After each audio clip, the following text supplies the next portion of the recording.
Episode number 41 to 50।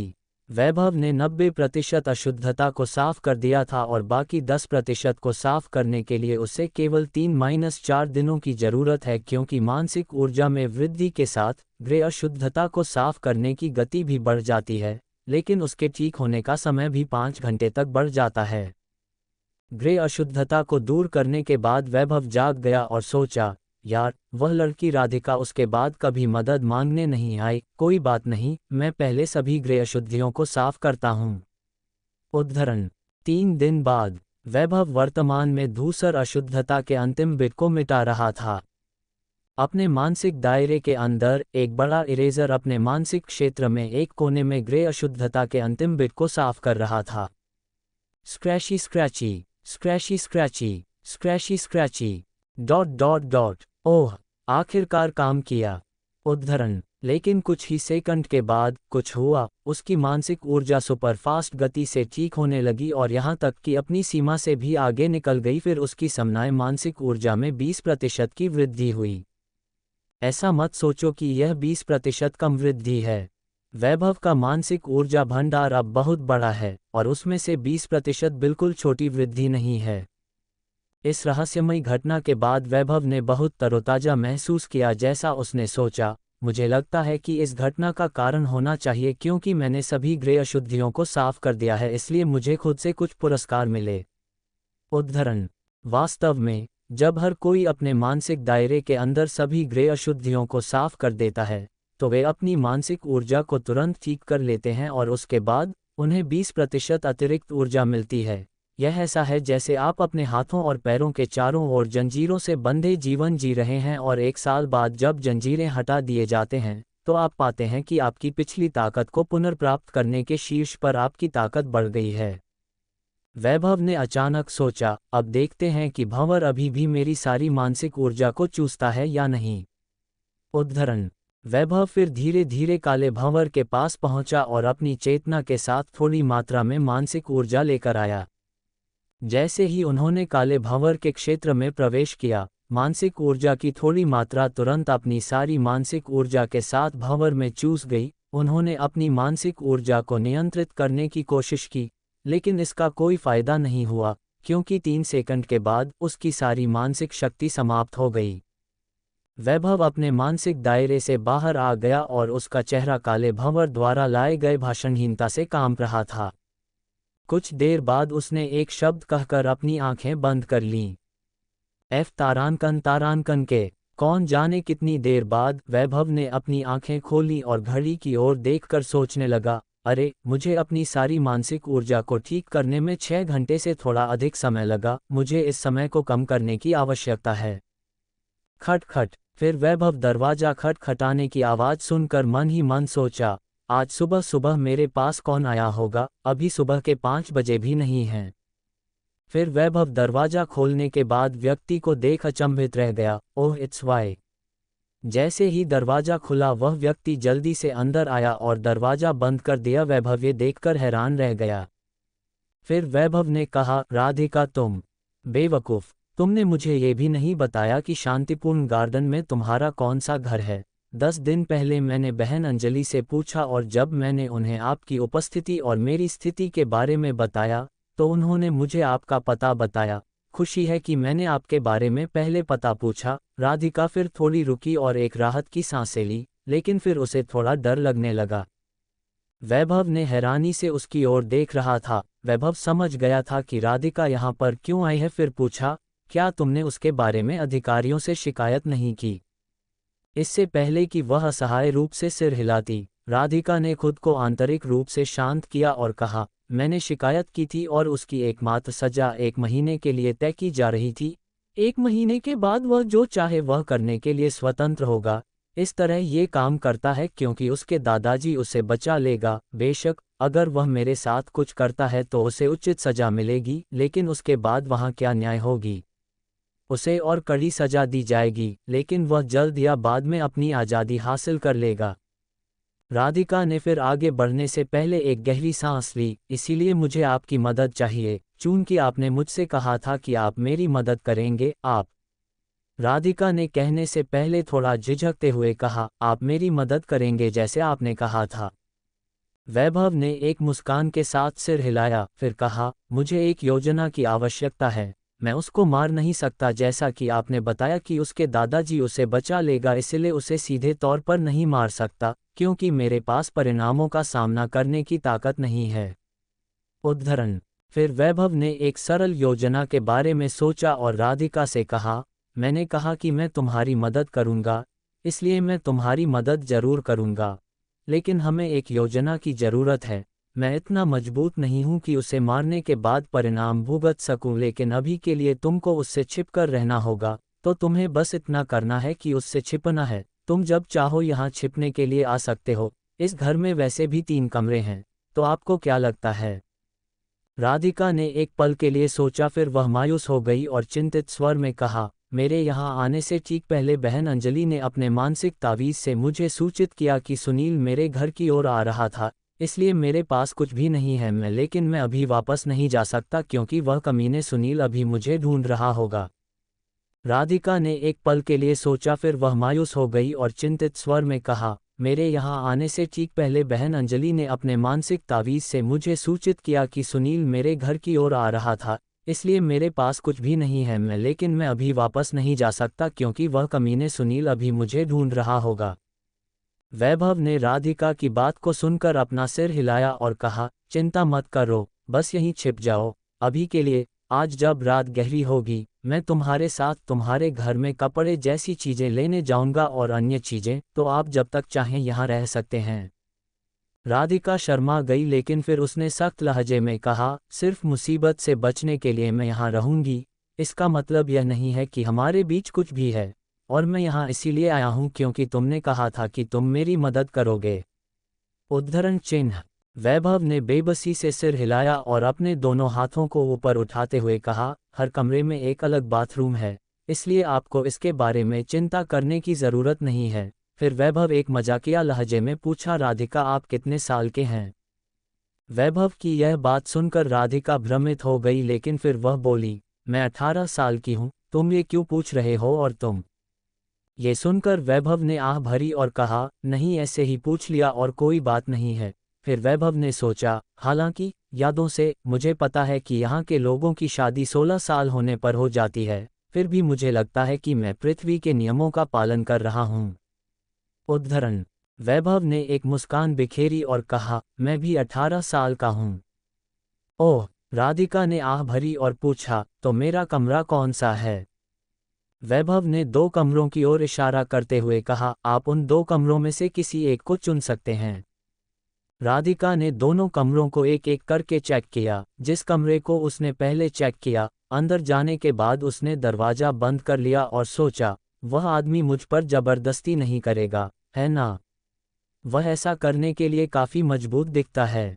नहीं नहीं, मुझे नहीं लगता कि वह ऐसा कुछ करेगा। वह एक विकृत की तरह नहीं लगता है, और जब मैं उसकी आंखों में देखता है तो मुझे ईमानदारी दिखाई देती है। वह कोई गलत हरकत नहीं करेगा, मुझे उस पर भरोसा है। राधिका कमरे के अंदर जाने के बाद वैभव के बारे में सोच रही थी, लेकिन वैभव के दिमाग में ऐसा कुछ भी नहीं चल रहा था जिससे राधिका को किसी बात का डर हो। वैभव सिर्फ सच्चे मन से उसकी मदद करना चाहता था और इससे ज़्यादा कुछ भी नहीं था उसके मन में। अचानक राधिका के मन में एक बात आई और सोची, मैं उसका नाम नहीं जानता और मैंने भी कभी नहीं पूछा। वह ये नहीं सोचेगा कि मैं उसका उपयोग कर रहा हूँ क्योंकि उसके शब्दों का सही मतलब मुझे समझ में नहीं आ रही है। मजबूत होने के बाद मैं निश्चित रूप से उसे यह एहसान चुकाऊंगा, यह मैं बाद में स्पष्ट करूंगी।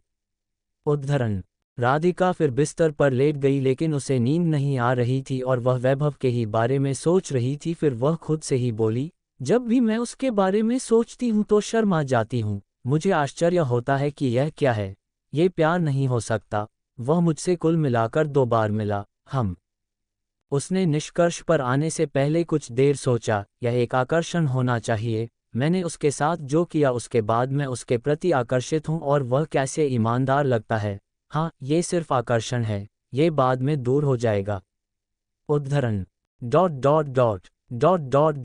इस दौरान वैभव इस समय अपने मानसिक क्षेत्र में था और वह ये तय कर रहा था कि उसे इस चेतना के साथ काले भंवर में जाना चाहिए या नहीं।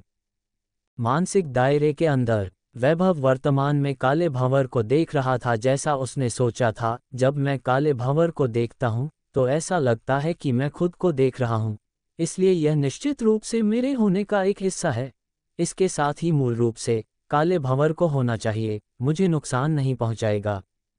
उद्धरण। कुछ देर सोचने के बाद वैभव ने आखिरकार काले भंवर के पास जाने का फैसला किया। उसकी चेतना धीरे धीरे काले भंवर की सीमा पर पहुंची। जब उसने सीमा में प्रवेश किया तो उसने सोचा कि उसे काले भंवर की चूषण शक्ति प्राप्त होगी, लेकिन उसने कुछ महसूस नहीं किया और सफलतापूर्वक काले भंवर में प्रवेश कर गया। ये लगातार घूम रहा था, इसलिए वैभव ने इसे ब्लैक वर्लपूल नाम दिया, और जब वैभव ने इसे मानसिक ऊर्जा दी तो कताई की गति और चूषण शक्ति और पाचन शक्ति बढ़ जाएगी, नहीं और अधिक जब उसने वैभव की सभी मानसिक ऊर्जा को चूसा। फिर वह गहरे काले भंवर में चला गया। जो काली वस्तु लगातार घूम रही थी वह अलौकिक थी, वह उसे अपनी चेतना से महसूस नहीं कर सका। वह गहराई में गया और अचानक खुद को मुक्का मारा, जिसका अर्थ है कि उसकी चेतना अवरुद्ध हो गई।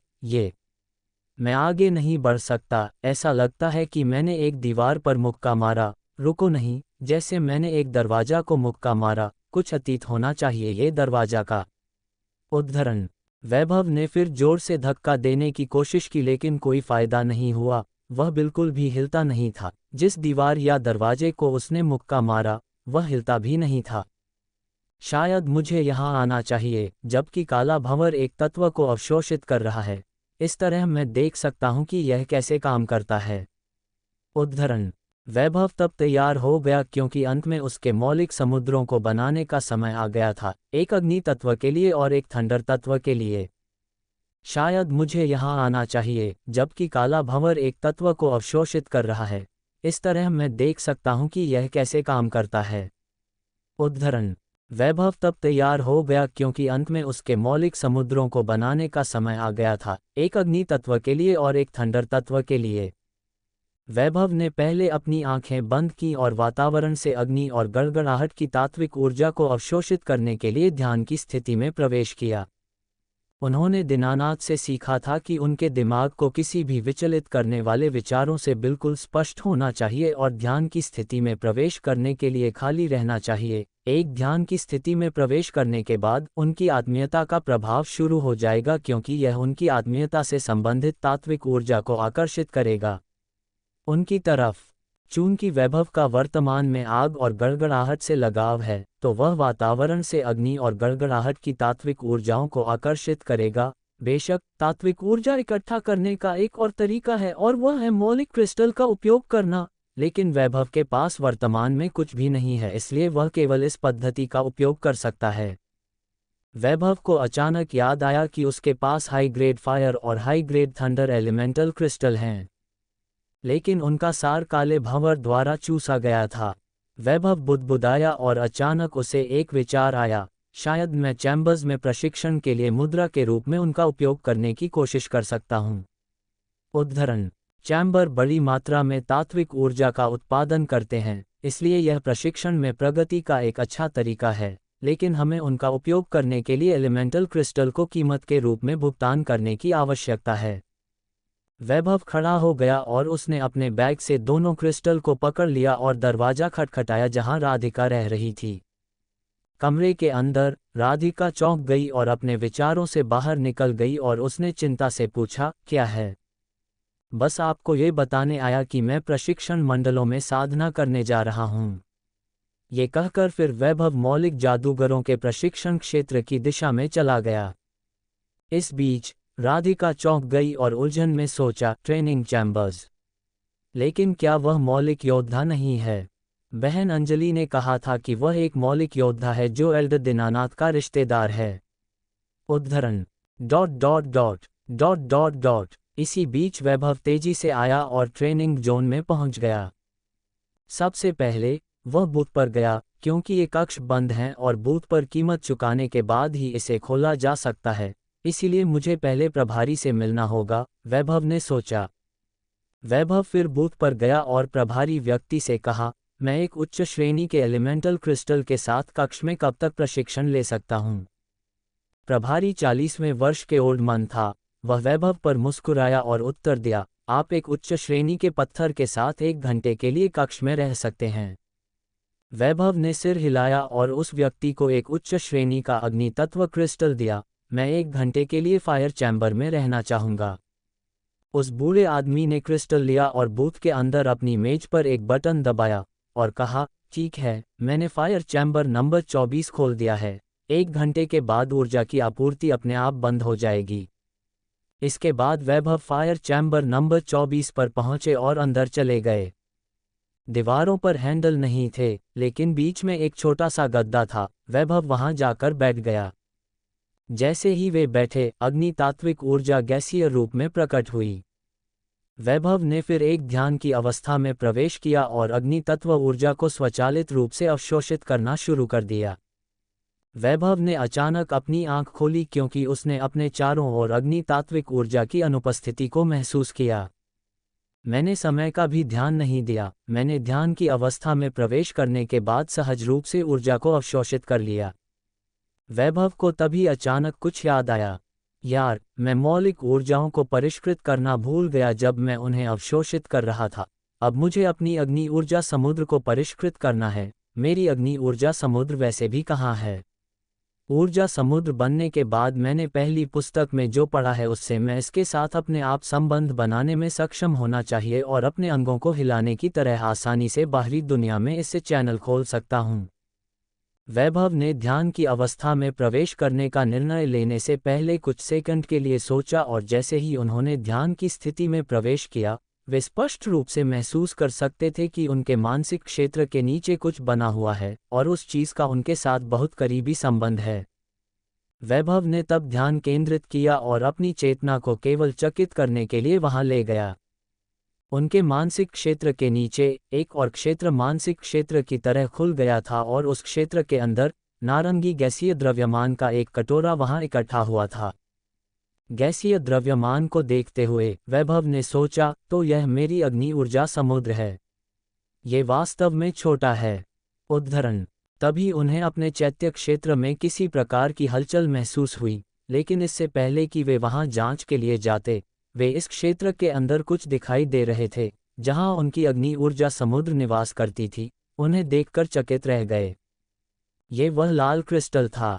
वह लाल क्रिस्टल अपने अग्नि ऊर्जा समुद्र के ऊपर प्रकट हुआ और घूमने लगा। तब वैभव को एक और झटका लगा क्योंकि क्रिस्टल के घूमने के बाद उसने गैसीय ऊर्जा को अपनी ओर आकर्षित किया और केवल 3 सेकंड में क्रिस्टल ने अपनी अग्नि ऊर्जा समुद्र को पूरी तरह से अवशोषित कर लिया। यह क्या चल रहा है? वैभव ने सोचा। क्रिस्टल ने अपनी अग्नि ऊर्जा समुद्र को अवशोषित करने के बाद भी वह फिर भी घूमना बंद नहीं किया। 1 मिनट के बाद क्रिस्टल ने कुछ जारी किया। उसे देखकर वैभव बिल्कुल हैरान रह गया। तब वैभव को एक और झटका लगा क्योंकि क्रिस्टल के घूमने के बाद उसने गैसीय ऊर्जा को अपनी ओर आकर्षित किया और केवल 3 सेकंड में क्रिस्टल ने अपनी अग्नि ऊर्जा समुद्र को पूरी तरह से अवशोषित कर लिया। यह क्या चल रहा है? वैभव ने सोचा। क्रिस्टल ने अपनी अग्नि ऊर्जा समुद्र को अवशोषित करने के बाद भी वह फिर भी घूमना बंद नहीं किया। 1 मिनट के बाद क्रिस्टल ने कुछ जारी किया। उसे देखकर वैभव बिल्कुल हैरान रह गया। अब यह वही चीज मत होना जो मुझे लगता है कि यह वही है। उद्धरण। वैभव ने इस बारे में दीनानाथ दी गई पुस्तक में पढ़ा था, जब एलिमेंटल ओवरलॉर्ड रहस्यवादी ऊर्जा प्राप्त करता है तो वे अपनी मौलिक ऊर्जाओं को परिष्कृत कर सकते हैं और उन्हें तरल रूप में बदल सकते हैं, और क्रिस्टल द्वारा निर्मित यह चीज पुस्तक में उल्लिखित तरल ऊर्जा के समान है। उद्धरण। इसका मतलब है कि मैं इसी तरह एलिमेंटल ओवरलॉर्ड बन गया। इस संभावना के बारे में सोचकर वैभव लगभग डर गया। रेड क्रिस्टल घूमता रहा क्योंकि इसने अग्नि तत्व ऊर्जा की 5 बूंदों का उत्पादन किया। उसके बाद इसने कोई बूंद नहीं पैदा की, लेकिन वह घूमना बंद नहीं किया। वैभव ने 5 मिनट और लाल क्रिस्टल को देखा और अंत में एक निष्कर्ष पर पहुंचा, ऐसा लगता है कि यह क्रिस्टल अब से घूमता रहेगा। उद्धरण। फिर भी थोड़ा हैरान महसूस करते हुए वैभव कक्ष के चारों ओर चलने लगा और जैसे ही वह बाहर आ गया तो उसे एक फ्रेश ऊर्जा महसूस हुआ। वह अंत में जानता था कि क्रिस्टल क्यों घूम रहा था। ये फायर ऊर्जा को आकर्षित कर रहा था, लेकिन फिर कक्ष ने फायर ऊर्जा को निकलना बंद कर दिया, इसलिए वैभव उन्हें इकट्ठा नहीं कर सका। अब जब वह कक्ष से बाहर आया तो वातावरण से फायर ऊर्जा स्वतः ही क्रिस्टल द्वारा आकर्षित हो गई, क्योंकि उसने उन्हें अवशोषित कर लिया था। लेकिन वैभव ने प्रक्रिया का परीक्षण करने के लिए इंतजार नहीं किया और वह बूथ की ओर गया और लाइटनिंग चैम्बर में प्रशिक्षण के लिए एक उच्च ऊर्जा लाइटनिंग क्रिस्टल का भुगतान किया। मेरे पास वह गहरा नीला क्रिस्टल भी है और इसका कार्य लाल क्रिस्टल के समान होना चाहिए, तो पहले मैं लाइटनिंग को ऊर्जा को अवशोषित करूंगा। ये सोचकर वैभव लाइटनिंग के कक्ष में पहुंचा और बीच में बैठ गया। फिर वैभव ने ध्यान की अवस्था में प्रवेश किया और उत्पन्न होने वाली गैसीय लाइटनिंग की ऊर्जा को अवशोषित करना शुरू कर दिया। 1 घंटे के बाद जब प्रकाश ऊर्जा का प्रवाह बंद हो गया तो वैभव ऊर्जा क्षेत्र में प्रवेश कर गया। मानसिक क्षेत्र के नीचे खुला क्षेत्र ऊर्जा क्षेत्र कहलाता है, जहां विभिन्न तत्वों की ऊर्जा रहती है। जब वैभव ने ऊर्जा क्षेत्र में प्रवेश किया और लाइटनिंग की ऊर्जा के गैसीय द्रव्यमान के साथ संबंध महसूस किया, तो उसने इसी तरह के अपने मानसिक क्षेत्र में हलचल को महसूस किया और वास्तव में द लाइटनिंग क्रिस्टल भी गैसीय लाइटनिंग की ऊर्जा के ऊपर मंडराया और घूमना शुरू कर दिया। कुछ सेकंड के बाद लाइटनिंग के क्रिस्टल द्वारा सभी गैसीय बिजली ऊर्जा को अवशोषित कर लिया गया। फिर लाइटनिंग की ऊर्जा की बूंदों का उत्पादन शुरू कर दिया था। ये देखकर वैभव खुशी से मुस्कुराया और सोचा, मैं रहस्यवादी दायरे और रहस्यवादी ऊर्जा के बिना मौलिक योद्धा बन गया। अगर लोगों को पता चला तो वह अपने होश खो बैठेंगे और फिर वे मुझसे रहस्यों के बारे में पूछने की कोशिश करेंगे। उद्धरण: वैभव ने एक गंभीर अभिव्यक्ति से सोचा, हालांकि मेरे पास एलिमेंटल ओवरलॉर्ड के समान ऊर्जा है, फिर भी मेरा उनसे कोई मुकाबला नहीं हूं, क्योंकि उनके पास मौलिक ऊर्जा के विशाल भंडार के शीर्ष पर रहस्यवादी ऊर्जा है। इस बीच मेरे पास केवल कुछ बूंदें हैं फायर ऊर्जा और लाइटनिंग ऊर्जा की। उद्धरण: वैभव ने ये सोचकर निर्णय लिया, मुझे दीनानाथ द्वारा दिए गए इस अवसर को अच्छे से फायदा उठाना होगा और खतरे के क्षेत्र में प्रवेश करना होगा और अपनी अग्नि और बिजली ऊर्जा के भंडार को उसकी अधिकतम सीमा तक बढ़ाना होगा। अगले 43 दिनों में मुझे खुद को अभ्यास करने की भी आवश्यकता नहीं होगी। चूंकि क्रिस्टल धीरे धीरे वायुमंडलीय अग्नि और बिजली ऊर्जा को स्वयं अवशोषित कर लेंगे, इस बीच मैं अपनी मानसिक ऊर्जा के काले भंवर को प्रतिदिन खिलाता रहूंगा और देखूंगा कि क्या कुछ होता है। उद्धरण: उसके बाद वैभव घर लौट आया। फिर वह अपने कमरे में प्रवेश कर गया और सोने से पहले अपनी सारी मानसिक ऊर्जा को काले भंवर को खिलाया। इस दौरान राधिका अभी भी अपने आप को शांत नहीं कर पा रही थी। उसने हमेशा खतरों से बचते आ रही थी, लेकिन वह भी एक अनजान आदमी के घर में रह रही थी और वह उस आदमी से अपरिचित था। उसने वैभव के साथ पिछली बात के बारे में बात करने का फैसला किया जो उसने सोचा था। वह अपने कमरे से बाहर निकली और वैभव के कमरे के दरवाजे पर पहुंची। उसका दरवाजा आधा खुला है। वह क्या कर रहा है? फिर उसने धीरे से दरवाजा खोला और देखा कि वैभव अपने बिस्तर पर गहरी नींद सो रहा था। सुबह क्यों सो रहा है? क्या वह रात को नहीं सोया था? राधिका फिर मुड़ी और अपने कमरे में वापस चली गई। उसे नहीं पता था कि अब क्या करना है। आमतौर पर उसे अभ्यास करनी चाहिए, लेकिन वह अपने साथ कोई मौलिक क्रिस्टल नहीं लाई थी और वह अपना मिशन भी पूरा नहीं कर सकती थी, जो कि था 5 ग्रेड 3 जादुई जानवर का शिकार करने के लिए। आहें लग रही है कि अब मैं केवल सामान्य रूप से अभ्यास कर सकती हूँ। राधिका ने फिर अपनी आंखें बंद कर लीं और ध्यान की स्थिति में प्रवेश किया। वैभव 5 घंटे बाद उठा। घड़ी की ओर देखा तो दोपहर के केवल 2 बज रहे थे। फिर उसने सोने से पहले एक बार फिर काले भंवर को अपनी सारी ऊर्जा सोखने दी। वैभव एक बार फिर से वही काम करने से पहले उठा। उसने अपनी बड़ी मात्रा में मानसिक ऊर्जा को काले भंवर में खाली कर दिया और सो गया। इस बार जब वैभव उठा तो उसने घड़ी की तरफ देखा और सोचा, 12 बजे है, यह मेरे अनुमान का समय है। उद्धरण: फिर वह अपने बिस्तर से उठा, अपने बैग से एक हुड और एक गाउन निकाला और राधिका को लेने चला गया। वैभव दरवाजा के पास जाकर दरवाजा को खटखटाया। राधिका ने नींद भरी आंखों से दरवाजा खोला और पूछा, क्या है वैभव, सोने भी दो न। लेकिन उसके ठीक बाद उसे याद आया कि उन्होंने क्या योजना बनाई थी। मैं लगभग इसके बारे में भूल गई और सो गई। क्या आप भूल गए कि हम आपका सामान यहाँ लाने के लिए आपके घर जाने की योजना बनाया था? वैभव ने मुस्कुराते हुए कहा और पूछा, क्या तुमको अभी जाना है तुम्हारे घर सामान लेने के लिए या नहीं? बिल्कुल नहीं, चलो चलते हैं। फिर वैभव ने राधिका से कहा, ये हुड और गाउन पहन लो। राधिका उसकी बात सुनकर थोड़ा शर्मा गई, फिर उससे हुड और गाउन ले लिया। फिर दोनों ने घर छोड़ दिया और एक निश्चित दिशा में चलना शुरू कर दिया। फिर राधिका आगे आगे चलने लगा, क्योंकि राधिका को रास्ता पता था, इसीलिए वह वैभव के आगे आगे चलने लगी और वैभव उसके पीछे पीछे चलने लगा। ... 10 मिनट चलने के बाद वे उस क्षेत्र में पहुंचे जहां कोर शिष्य ठहरे हुए थे। क्या आप भूल गए कि हम आपका सामान यहाँ लाने के लिए आपके घर जाने की योजना बनाया था? वैभव ने मुस्कुराते हुए कहा और पूछा, क्या तुमको अभी जाना है तुम्हारे घर सामान लेने के लिए या नहीं? बिल्कुल नहीं, चलो चलते हैं। फिर वैभव ने राधिका से कहा, ये हुड और गाउन पहन लो। राधिका उसकी बात सुनकर थोड़ा शर्मा गई, फिर उससे हुड और गाउन ले लिया। फिर दोनों ने घर छोड़ दिया और एक निश्चित दिशा में चलना शुरू कर दिया। फिर राधिका आगे आगे चलने लगा, क्योंकि राधिका को रास्ता पता था, इसीलिए वह वैभव के आगे आगे चलने लगी और वैभव उसके पीछे पीछे चलने लगा। ... 10 मिनट चलने के बाद वे उस क्षेत्र में पहुंचे जहां कोर शिष्य ठहरे हुए थे।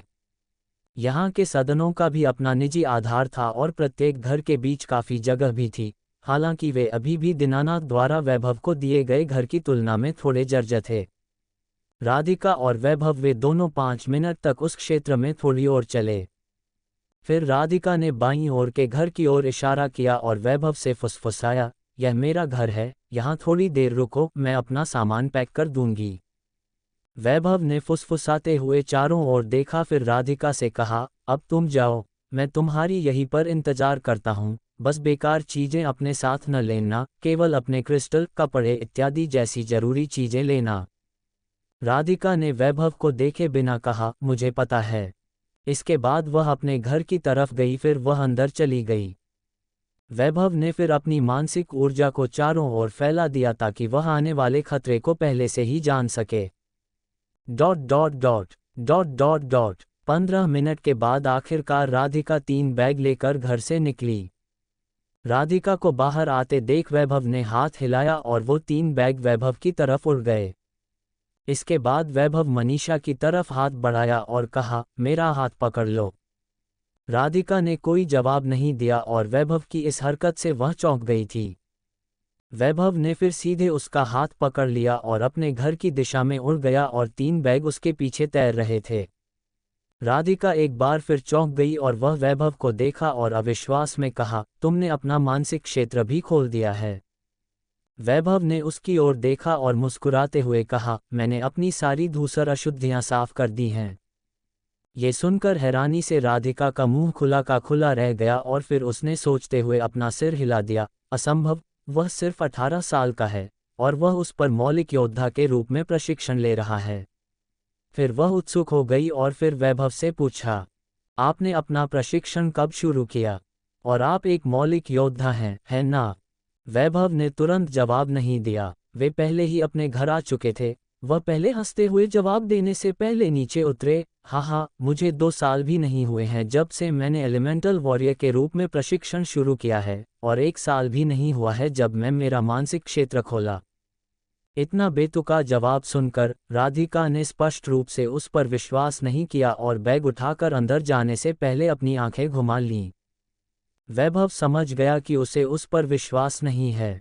फिर उसने घर में प्रवेश किया और उससे पूछा, क्या आपके पास पूरा करने के लिए कोई मिशन है?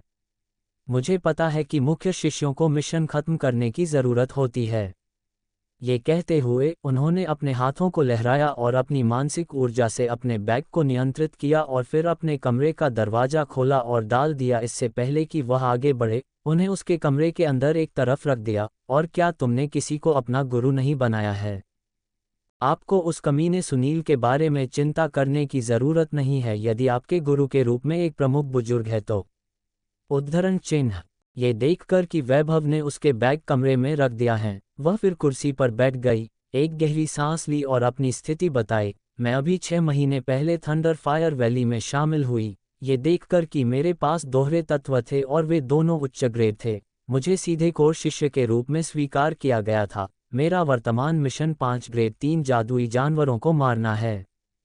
फिर वह कुछ सेकंड के लिए रुकी और थोड़ी कांपती रही और बोलती रही क्योंकि उसकी आवाज़ थोड़ी कर्कश हो गई। 2 कोर एल्डर मुझे अपना शिष्य स्वीकार करना चाहते थे लेकिन मैंने उन्हें अस्वीकार कर दिया क्योंकि वे दोनों बूढ़े थे और मुझे ये पसंद नहीं आया कि उन्होंने मुझे कैसे देखा। और 3 महिला कोर एल्डर्स में 2 बुजुर्ग घाटी में नहीं थे और तीसरी महिला कोर एल्डर ने मुझे अपने शिष्य के रूप में स्वीकार नहीं किया, इसलिए मेरे पास कोई गुरु नहीं है। सुनील, वह कमीने हमेशा मेरा पीछा करता था और हर बार मुझे गंदी आंखों से देखता था, इसलिए मैं खुद तीसरी महिला बड़ी के पास गया और उससे अनुरोध किया कि वह मुझे अपना शिष्य स्वीकार करे और यहाँ तक कि उसे सुनील के बारे में भी बताया, लेकिन उसने फिर भी अस्वीकार कर दिया। मैं राधिका की आंखों से आंसू निकलने की कगार पर थे लेकिन उसने उन्हें रोक लिया।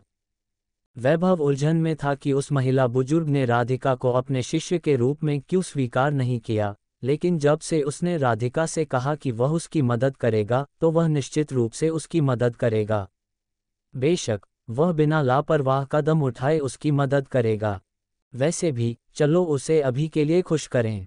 ये सोचकर वह राधिका की ओर मुस्कुराया और आत्मविश्वास से भरे स्वर में कहा, चलो पहले अपना मिशन पूरा करते हैं और उस सुनील को जब तक के लिए भूल जाओ, जब तक तुम मेरे साथ हो कोई तुम्हारा कुछ नहीं कर सकता। वैभव की बातें सुनकर राधिका की गाल हल्के लाल और गुलाबी हो गए। वैसे भी चलो उसे अभी के लिए खुश करें। ये सोचकर वह राधिका की ओर मुस्कुराया और आत्मविश्वास से भरे स्वर में कहा, चलो पहले अपना मिशन पूरा करते हैं और उस सुनील को जब तक के लिए भूल जाओ, जब तक तुम मेरे साथ हो कोई तुम्हारा कुछ नहीं कर सकता। वैभव की बातें सुनकर राधिका की गाल हल्के लाल और गुलाबी हो गए।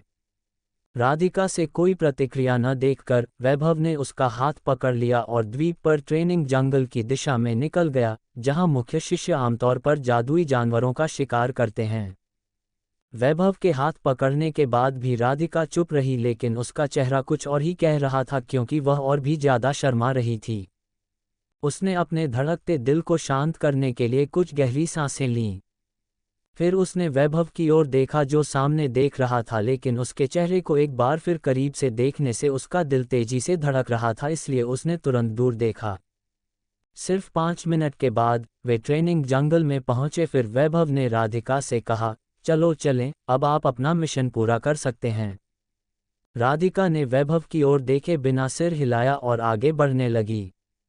राधिका और वैभव ने ग्रेड 2 जादुई जानवरों को नज़रअंदाज कर दिया और ग्रेड 3 के जानवरों को खोजने के लिए थोड़ा और जंगल की गहराई में गए। फिर जल्द ही उन्हें जंगल में अपनी पहली कक्षा 3 जादुई जानवर का सामना करना पड़ा। ये ग्रेड 3 फ्लेमिंग टिगर था। वैभव पेड़ के पीछे छिप गया और राधिका को लड़ते हुए देखता रहा। वह पहले अपने वाटर बॉल से फ्लेमिंग टिगर पर हमला करती है, लेकिन फ्लेमिंग टिगर आसानी से उसे चकमा दे देता है और फिर द फ्लेमिंग टिगर ने अपना मुंह खोला और राधिका की ओर एक आग का गोला फेंका। राधिका ने चकमा देने की कोशिश नहीं की और सिर्फ वाटर शील्ड का इस्तेमाल किया, जिसने आग के गोले को आसानी से बुझा दिया। मुझे इसे अपने करीब लाने की ज़रूरत है, नहीं तो मैं इसे हिट नहीं कर पाऊंगी क्योंकि यह मेरे हमलों को चकमा दे देता है। राधिका ने एक रणनीति के बारे में सोचना शुरू कर दिया और हमला नहीं किया, लेकिन द फ्लेमिंग टिगर ने 2 और आग के गोले फेंके जिन्हें राधिका ने अपने वाटर शील्ड के ढाल से रोक दिया। लेकिन राधिका का वाटर शील्ड चौथे फायर बॉल से नष्ट हो गया और ये देखकर द फ्लेमिंग टिगर राधिका की ओर धराशायी हो गया। जब ज्वलनशील फ्लेमिंग टिगर उससे 5 मीटर की दूरी पर था, उसने एक लाइटनिंग बॉल फेंकी और फ्लेमिंग टिगर की गति को कम कर दिया। फिर उसके तुरंत बाद राधिका ने जलते हुए फ्लेमिंग टिगर को मारने के लिए वाटर बुलेट्स का उपयोग किया। द वाटर बुलेट स्पेल में उच्च भेदन शक्ति होता है और जल ऊर्जा की वे संघनित बूंदें उच्च गति और उच्च भेदन शक्ति के साथ शक्तिशाली जल प्रकार के हमले में बदल सकती हैं। ये हमला इस फ्लेमिंग टिगर के खिलाफ और भी अधिक प्रभावी है क्योंकि फ्लेमिंग टिगर एक फायर एट्रीब्यूट बीस्ट है, जिसके कारण इसके बचाव को उन वाटर बुलेट्स के खिलाफ मौका नहीं मिला। तब राधिका फ्लेमिंग टिगर के मृत शरीर के सामने पहुंची और उसे एक छोटी थैली में डालने से पहले उसके दांत निकाले जो हमेशा उसकी कमर पर लटकी रहती है। बहुत अच्छा राधिका। फिर वैभव पेड़ के पीछे से मुस्कुराते हुए बाहर आया और उसकी तारीफ की। राधिका ने 4 और ग्रेड 3 जानवरों का आसानी से शिकार किया। ये सिर्फ आखिरी जानवर है जिसका उसने शिकार किया, जिसे रेडवुड वाइन बीस्ट के नाम से जाना जाता है, जिससे उसे थोड़ी परेशानी हुई, लेकिन राधिका को ज़्यादा गंभीर चोट नहीं आई और सिर्फ उसके दाहिने पैर पर एक छोटी सी खरोंच आई थी। ऐसा लगता है कि राधिका आज बहुत खुश थी और वह वैभव को देखकर मुस्कुराए और पूछा, क्या हम अब वापस जाएं? वैभव ने हल्का सा मुस्कुराया और कहा, नहीं, अभी नहीं जाएंगे। मैं यहाँ अपनी शक्ति की जांच करना चाहता हूँ और मैं देखना चाहता हूँ कि मेरा शक्ति पहले से कितना बड़ा है, इसीलिए अभी मैं नहीं जाना चाहता हूँ। उसकी बातें सुनकर राधिका चौंक गई और हर समय उसे लगता था कि वैभव केवल मौलिक योद्धा है।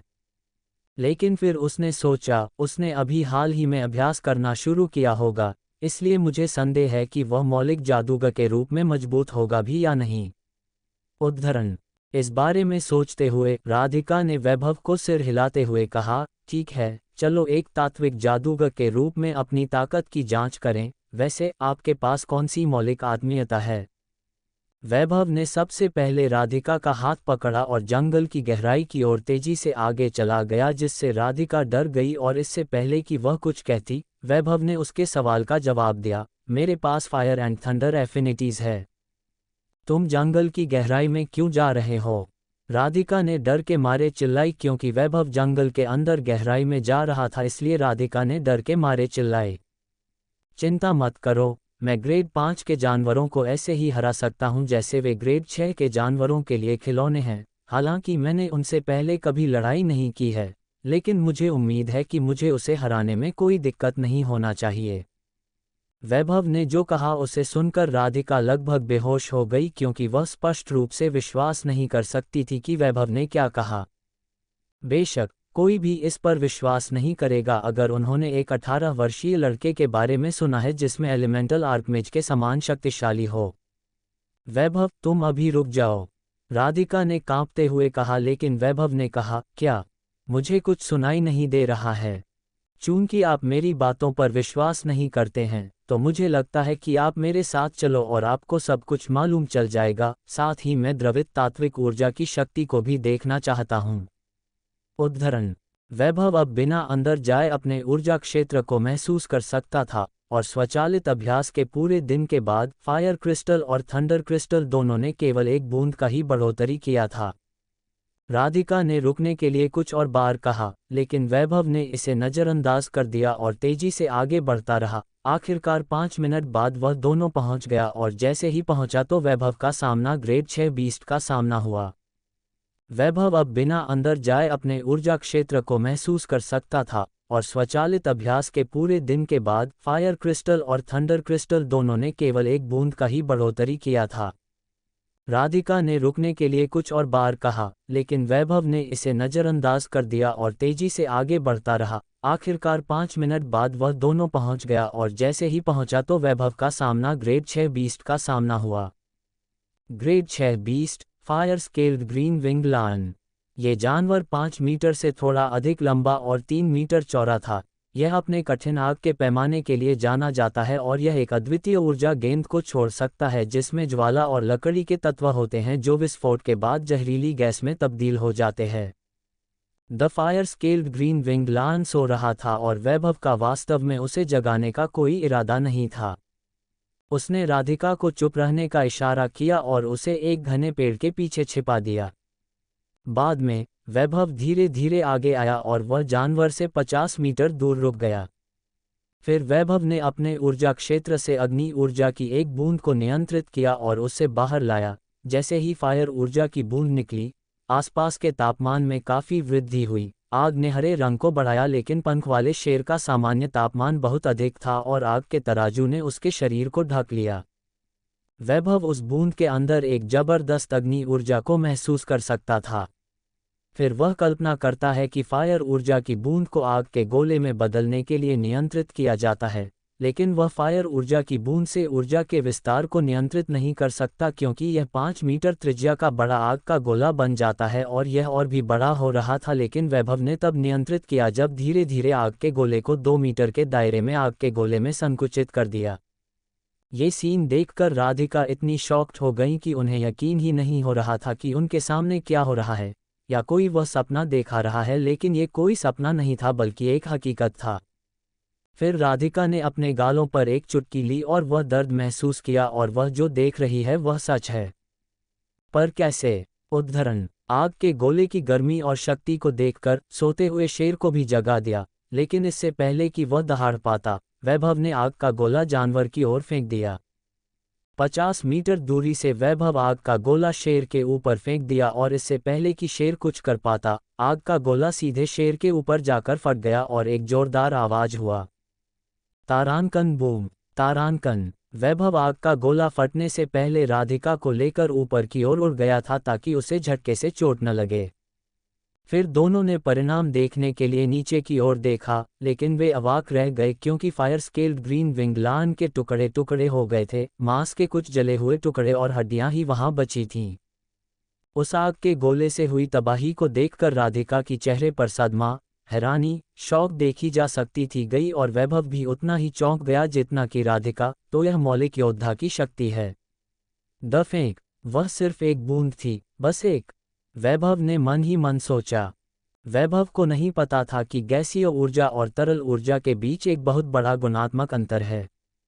मान लीजिए कि एक बूंद बनाने के लिए 5 किलोग्राम गैसीय ऊर्जा लगती है, और अब एक मौलिक आर्कमेज एक आग का गोला बनाता है तो जिसकी लागत 5 किलोग्राम गैसीय ऊर्जा होती है, और एक मौलिक योद्धा बनाता है तो एक आग का गोला जिसकी कीमत एक बूंद है, और वे दोनों अपने आग के गोले को एक ही आकार के साथ दो अलग अलग छोटी पहाड़ियों की ओर फेंकते हैं तो एलिमेंटल आर्कमेज का फायरबॉल पहाड़ी की कुछ हिस्सा को धूल में बदल सकता है, लेकिन एलिमेंटल ओवरलॉर्ड का फायरबॉल पहाड़ी को पूरी तरह से मिटा सकता है। दोनों की तुलना एक ही साथ में नहीं की जा सकती। ... वैभव ने फिर राधिका की ओर देखा, जो हैरान थी, और उसने उसका हाथ थामे हुए उसे पकड़ रखा था और एक मुस्कान के साथ पूछा, ये कैसा है? उद्धरण चिन्ह: राधिका ने वैभव की ओर देखा और कुछ बोले की कोशिश की, लेकिन उसे कुछ समझ में आ रहा था कि वैभव से क्या बोलूं। फिर उसने सिर्फ अपना सिर हिलाया, लेकिन राधिका वैभव से प्रभावित हुई कि वह सीधे सोच भी नहीं सकती थी, वह मेरे जैसा ही उम्र का है। वैभव उसकी प्रतिक्रिया देखकर हंसा और वह वापस घर की ओर उड़ गया। वैभव के जाने के कुछ मिनट बाद सफ़ेद दाढ़ी और सफ़ेद बालों वाला एक बूढ़ा आदमी आया, और उसने मरे हुए शेर के अवशेषों को देखा और मन ही मन सोचा, ऐसा लगता है कि कोई शक्तिशाली एल्डर बुजुर्ग यहाँ आया होगा और इस शेर को अपने शक्तिशाली आग का गोला उस पर फेंक मारा होगा। आखिर वह कौन? मैं जितना भी एल्डर बुजुर्ग को जानता हूँ उन सभी का फायर एलिमेंट इतना शक्तिशाली नहीं है। ऐसा लगता कि उसे अभी इस बंद दरवाजे में होने चाहिए। अपना सिर हिलाते हुए बूढ़ा उड़ गया। दूसरी तरफ वैभव और राधिका घर पहुंचने के बाद राधिका अपने रूम में सोने के लिए चली गई, और आज जो भी कुछ उसने देखा था उस पर राधिका को विश्वास ही नहीं हो रही थी। उसे लगता था कि यह कोई सपना है। और वैभव अपनी योजना के अनुसार उसने सोने से पहले अपनी मानसिक ऊर्जा को काले भंवर में खिलाया। वैभव 5 घंटे के बाद उठा और हमेशा की तरह अपने मानसिक दायरे की जांच करने चला गया। लेकिन जैसे ही उन्होंने प्रवेश किया, उन्हें किसी शक्तिशाली चीज से जुड़ाव महसूस हुआ। फिर उन्होंने देखा कि काले भंवर के पास एक अपरिचित ऊर्जा मौजूद थी। वैभव ने उस ऊर्जा के करीब पहुंच गया जो मानसिक ऊर्जा के समान महसूस करती थी। उसने एक रबड़ का आकार लेने के लिए ऊर्जा को नियंत्रित करने के बारे में सोचा, जैसे उसने अपनी मानसिक ऊर्जा के साथ ग्रे अशुद्धता और परिणामों को साफ करने के लिए किया था।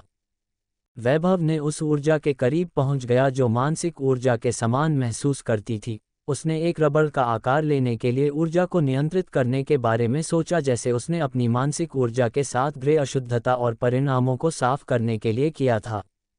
लेकिन यह उसकी कल्पना से अधिक हो गया। मानसिक ऊर्जा ने बिना किसी रंग या दृश्यता के केवल इरेजर का ठोस रूप ले लिया। वैभव ठोसता को महसूस कर सकता था, लेकिन वह इसे रंगीन नहीं बना सका। लेकिन यह ऊर्जा, जब वैभव ने इसे इरेजर में बदल दिया, ये सचमुच एक इरेजर में बदल गया। रंगों, कवरों, ब्रांड नाम के साथ इरेजर ठीक उसी चीज में बदल गया जिसकी उसने कल्पना की थी। फिर उसने इरेजर को तोड़ कर दिया और ऊर्जा को फिर से करीब से महसूस किया और अनुमान लगाया, ये तथाकथित रहस्यवादी ऊर्जा हो सकती है। तो इसका मतलब है कि अगर मैं अपनी मानसिक ऊर्जा को काले भंवर को खिलाता हूँ तो मुझे रहस्यवादी ऊर्जा मिल सकती है, लेकिन यह मेरा मानसिक दायरे रहस्यवादी दायरे में नहीं बदलेगा। मुझे अभी भी खुद पर भरोसा करना होगा कि ऐसा लगता है। वैसे भी, ये बेहतर है तो कुछ भी नहीं। उद्धरण: अगर मैं इस रहस्यमय ऊर्जा के साथ एक सरल नए इंटरफेस बनाने की कोशिश कर सकता है, लेकिन कैसे? वैसे भी पहले मैं रिक्त अवस्था में एक इंटरफेस बनाने का प्रयास करता हूँ। ये सोचने के बाद वैभव ने एक सरल इंटरफेस की कल्पना की और रहस्यवादी ऊर्जा को उसकी कल्पना में बदलने का आदेश दिया। वास्तव में, यह एक स्लेट में बदल गया जिसमें चीजें लिखी गई थीं, लेकिन आंकड़ों में कोई मूल्य नहीं था। मैं अपनी ऊर्जाओं को माप सकता हूं क्योंकि मैं उन्हें स्पष्ट रूप से देख सकता हूं और जानता हूं कि मेरे पास कितना रिजर्व बचा है ताकि मैं उन्हें इस इंटरफेस में प्रदर्शित कर सकूं। लेकिन आंकड़ों के बारे में क्या? उसे नहीं पता था कि अपने आंकड़ों की गणना कैसे करें, उसकी ताकत की क्या संख्या है, रफ्तार आदि। इसके बारे में बहुत सोचने के बाद वैभव को अभी भी कोई समाधान नहीं मिला। कोई बात नहीं, मैं इसे अभी के लिए छोड़ देता हूं। मैं बाद में आंकड़ों को मापने का कोई तरीका खोजूंगा। मुझे किसी और रहस्यवादी ऊर्जा की भी आवश्यकता नहीं है क्योंकि यह एक स्थायी समाधान नहीं होगा। अब मुझे अपनी फायर ऊर्जा और लाइटनिंग ऊर्जा के शक्ति को बढ़ाने की आवश्यकता है। ऐसा लगता है कि यह उस बड़े काले क्रिस्टल को प्राप्त करने का समय है। ये तय करने के बाद वैभव ने सोचा कि उसे अगले महीने क्या करना चाहिए।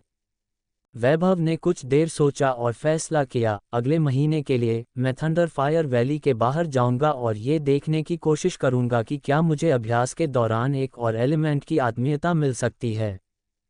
तभी उसे अचानक राधिका की याद आई। मुझे लगता है कि मुझे उससे पूछना चाहिए कि क्या वह मेरे साथ आना चाहती है। वैभव फिर अपना कमरा से बाहर निकलकर राधिका के कमरे के दरवाजे के सामने आ गया।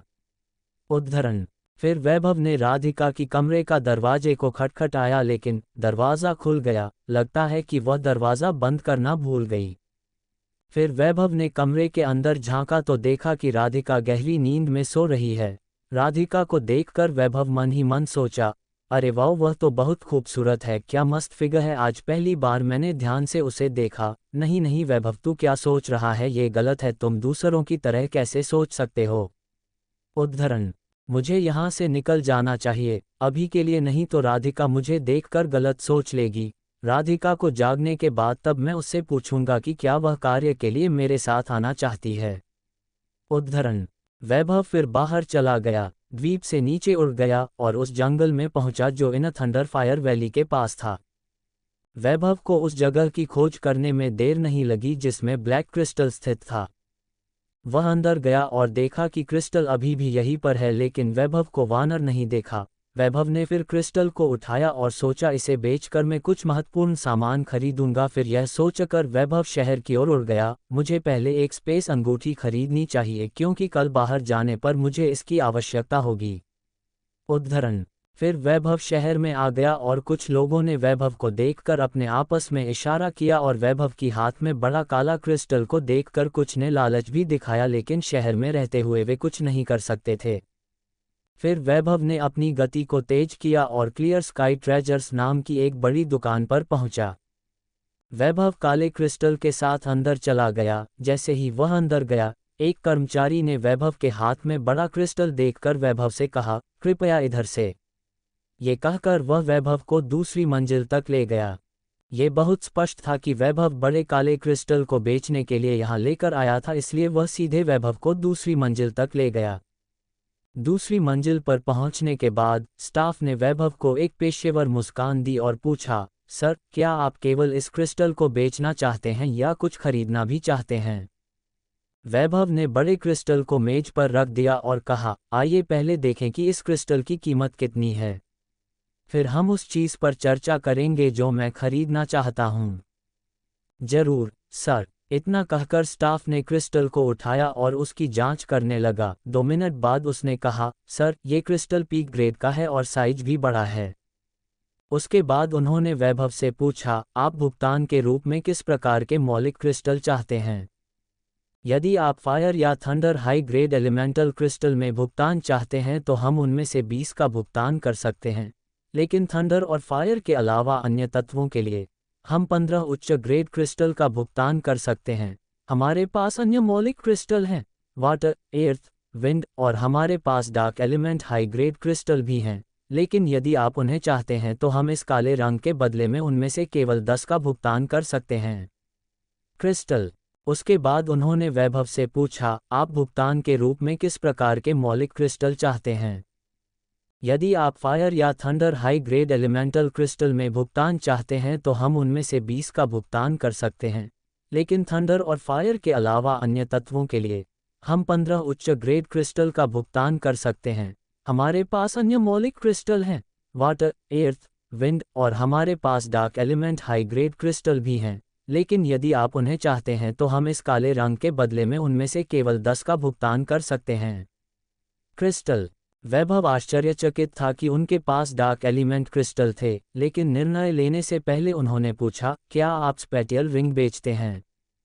स्टाफ ने मुस्कुराते हुए सिर हिलाया और कहा, हाँ, हम भी स्पेटियल रिंग बेचते हैं, लेकिन हमारे पास अभी उनमें से केवल 2 हैं।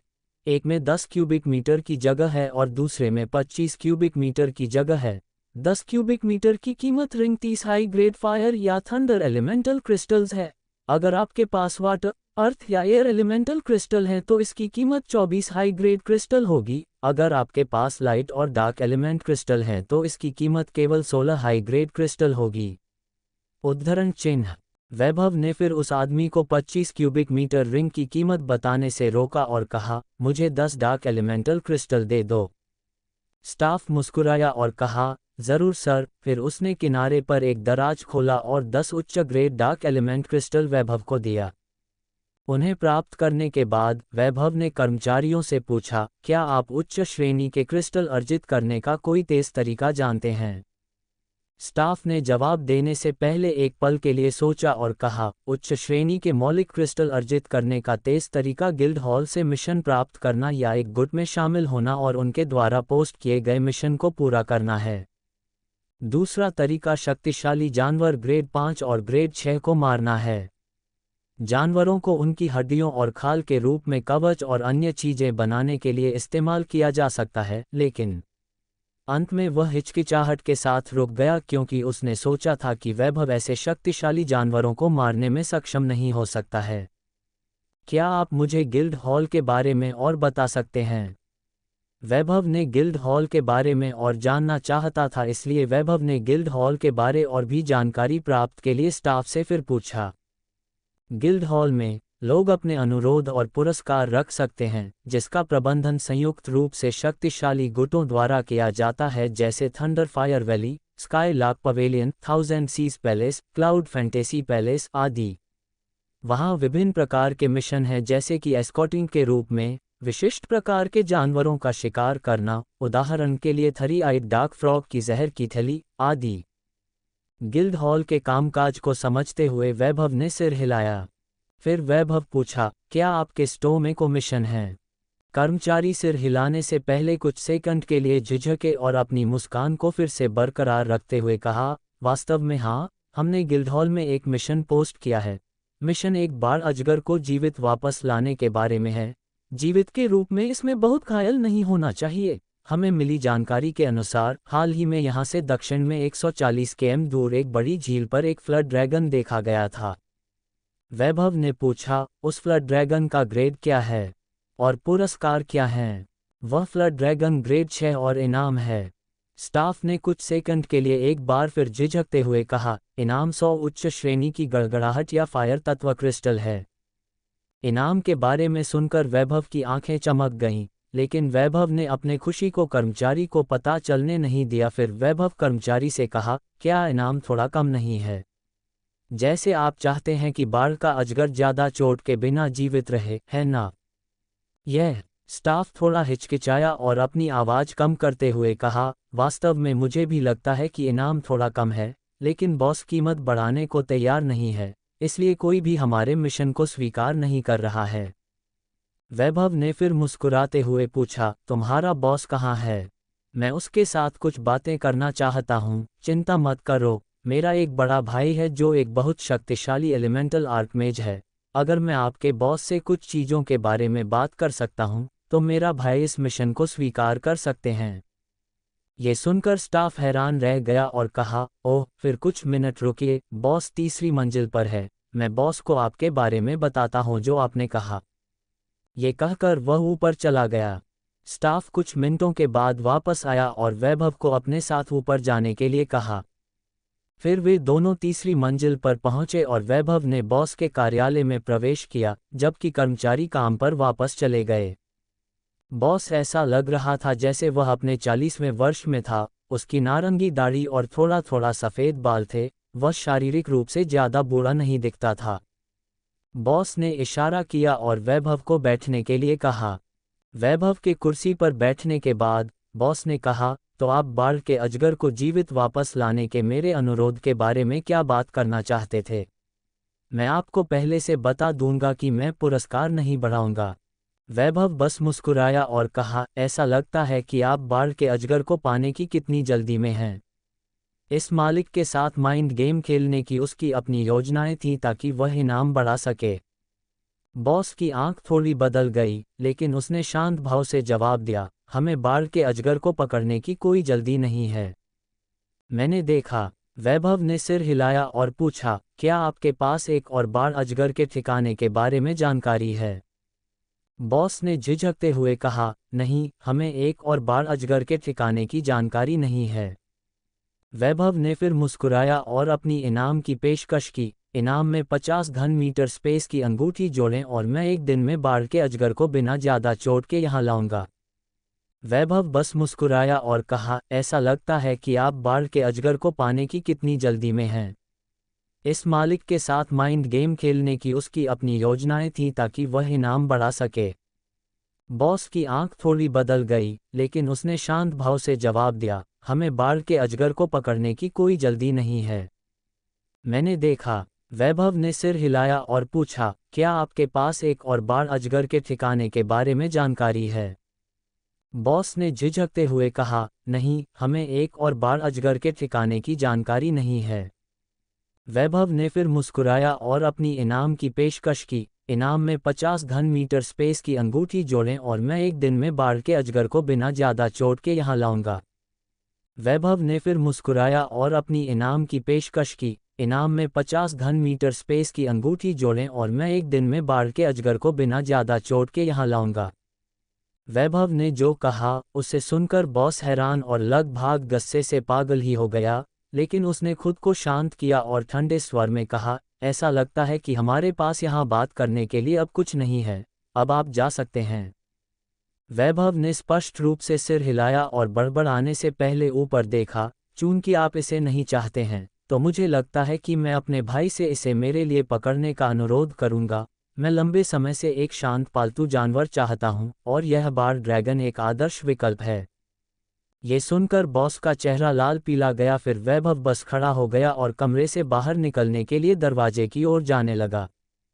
अतिथि कृपया प्रतीक्षा करें, मुझे लगता है कि हम अपने सौदे पर चर्चा कर सकते हैं। बॉस ने अपना आपा खो दिया और कांपती आवाज के साथ कहा। वैभव ने भ्रमित चेहरे से बॉस की ओर देखा और पूछा, लेकिन चूंकि आप जल्दी में नहीं हैं, आप एक और बार ड्रैगन का ठिकाना ढूंढ सकते हैं। मुझे वास्तव में एक अच्छा पालतू जानवर चाहिए था। बॉस के चेहरे पर पसीना आ गया और उसने जल्दी से कहा, नहीं नहीं, दरअसल हम जल्दी में हैं और अगर अगले 3 दिनों में कोई भी मिशन लेने के लिए नहीं आया तो मैं इनाम बढ़ाने जा रहा था, लेकिन जब आपने अपनी मदद की पेशकश की हम डील पर चर्चा कर सकते हैं। बस हमारे पास 50 क्यूबिक मीटर स्पेस वाला स्टोरेज रिंग नहीं है। वैभव एक चुटीले बववा की तरह मुस्कुराया और कुर्सी पर बैठ गया और पूछा, अगर आपको कोई प्रॉब्लम नहीं है तो क्या आप मुझे बता सकते हैं कि आप इस बाढ़ अजगर को जीवित क्यों चाहते हैं? बॉस ने एक पल के लिए सोचा और आहें भरते हुए कहा, दरअसल मेरी बेटी को 1000 सीज पैलेस देवेंद्र के बड़े के बेटे से प्यार हो गया जब वह वहां प्रशिक्षण ले रही थी। हालांकि दोनों एक दूसरे से प्यार करते हैं, देवेंद्र की मां जो भी हैं। 1000 सीज पैलेस के बुजुर्ग अपने रिश्ते से बहुत खुश नहीं हैं, लेकिन उनका बेटा पीछे नहीं हटे और अंत में उन्होंने अपने बेटे से कहा कि अगर वे एक असाधारण ग्रेड 6 जानवर को शादी लाकर अपनी क्षमता को साबित करना होगा और फिर उन्हें दे दें 30 दिनों में उपहार के रूप में, वह अपने बेटे को मेरी बेटी से शादी करने देगी। यदि 20 दिनों में हम इसे पूरा नहीं कर सकते हैं तो वह अपने बेटे की शादी उनके 1000 समुद्र महल में एक बड़े एल्डर की बेटी से करेगी। उसके बाद बॉस ने फिर से आह भरी और कहा, असाधारण ग्रेड 6 जानवर का मतलब जानवर है जो ग्रेड 7 तक पहुंच सकता है, और हाल ही में मैंने सुना है कि केवल एक असाधारण ग्रेड 6 जानवर बार ड्रैगन है। अब पहले से ही 15 दिन हो चुके हैं और केवल 5 दिन बचा हैं। तो ये बात है। वैभव ने सब कुछ सुनकर सिर हिलाया और कहा, ठीक है, तुम मुझे ये क्यों नहीं बताते कि तुम कितना इनाम बढ़ाने जा रहे थे? बॉस ने जवाब देने से पहले एक पल के लिए कुछ सोचा और कहा, 150 हाई ग्रेड फायर या थंडर क्रिस्टल और पानी, पृथ्वी, लकड़ी, डार्क और एयर से उनकी पसंद के 20 हाई ग्रेड क्रिस्टल। वैभव ने सिर हिलाया और पेशकश की, ये कैसा रहेगा? मुझे वाटर, एयर, वुड, अंधेरे और एयर के 20 उच्च ग्रेड क्रिस्टल दें और 25 क्यूबिक मीटर स्टोरेज रिंग में जोड़ें। मुझे उन उच्च श्रेणी की आग की आवश्यकता नहीं है। और थंडर क्रिस्टल, आपको क्या लगता है? यदि आप इस सौदे को स्वीकार करते हैं तो मैं एक दिन में आपके लिए बाढ़ का अजगर लाऊंगा। बॉस सोच में पड़ गया और कुछ मिनट सोचने के बाद उसने अपने दांत पीस लिए और कहा, ठीक है, मैं इस सौदे को स्वीकार करता हूं। कृपया मुझे बाढ़ के अजगर को बिना कोई चोटों के जिंदा ला कर दो। अगर आप इसे बहुत अधिक चोट पहुंचाते हैं तो मुझे करना होगा लाइट एट्रीब्यूट एलिमेंटल जादूगर की मदद का अनुरोध करके ड्रैगन को ठीक करने के लिए एक और राशि खर्च। ब्लैकमेल किए जाने के बाद से ही उसके सिर में अभी भी परेशानी था। मैं इस सौदे को केवल इसलिए स्वीकार कर सकता हूं क्योंकि आपने कहा था कि आप अपने लिए बार ड्रैगन ले लेंगे। तो मैं क्या कर सकता हूं यदि आपका प्रस्ताव स्वीकार नहीं करता हूं तो? उद्धरण। वैभव ने एक मुस्कान के साथ सिर हिलाया और कहा, अब आप बस पुरस्कार तैयार करो और खुशखबरी की प्रतीक्षा करो। वैभव ये कहकर उठ खड़ा हुआ और चेहरे पर मुस्कान के साथ कमरे से निकल गया। अगर 20 हाई ग्रेड क्रिस्टल मेरे शरीर को परिष्कृत करने और कताई क्रिस्टल बनाने के लिए पर्याप्त हैं तो मेरे पास 4 और समानताएं होंगी। अरे, ये बहुत बढ़िया होगा। अपने उत्साह को समेटे हुए वैभव बड़ी दुकान को छोड़कर उस झील के स्थान की ओर उड़ने लगा जहां वह बाढ़ अजगर रहता था। वैभव ने लगातार उड़ान भरी और एक बार फिर लोकेशन पूछी। जब रास्ते में एक शहर का सामना करना पड़ा तो उसे झील पर पहुंचने में 2 घंटे लग गए। चूंकि अभी भी रात थी, हो सकता है कि बाढ़ का अजगर सो रहा हो और झील अभी बहुत शांत थी। वैभव ने इंटरफेस को देखा और देखा कि उसकी मानसिक ऊर्जा भी कम चल रही थी। मानसिक ऊर्जा 31%, 100%। वैभव ने फिर झील में गोता लगाया और बाढ़ के अजगर की खोज शुरू कर दी। 30 मिनट के बाद शांत झील अशांत दिखाई दी, जैसे छोटे पंखों वाला एक 50 मीटर लंबा और 5 मीटर मोटा सांप और उसके सिर पर 2 सींग झील पर उभर आए। वैभव भी बाहर उड़ गया और बाढ़ अजगर के खिलाफ आमने सामने आकाश में तैर गया। तारांकन रॉरर। तारांकन। द फ्लड ड्रैगन ने दहाड़ते हुए वैभव की ओर देखा। इस चींटी जैसे प्राणी ने सोते समय उसे क्यों परेशान किया? फ्लड ड्रैगन यही सोच रहा होगा। फिर फ्लड ड्रैगन ने अपना मुंह खोला और वाटर कैनन का एक बड़ा और मोटा जेट बहुत तेज गति से वैभव की ओर फेंका। आज के लिए बस इतना ही दोस्तों। हमें उम्मीद है कि आपको यह एपिसोड पसंद आया होगा। अपने विचारों को कमेंट करके जरूर बताएं। अगर आपको एपिसोड अच्छा लगा हो तो इसे लाइक, थम्स अप का चिन्ह करें और अपने दोस्तों के साथ शेयर करना न भूलें। धन्यवाद।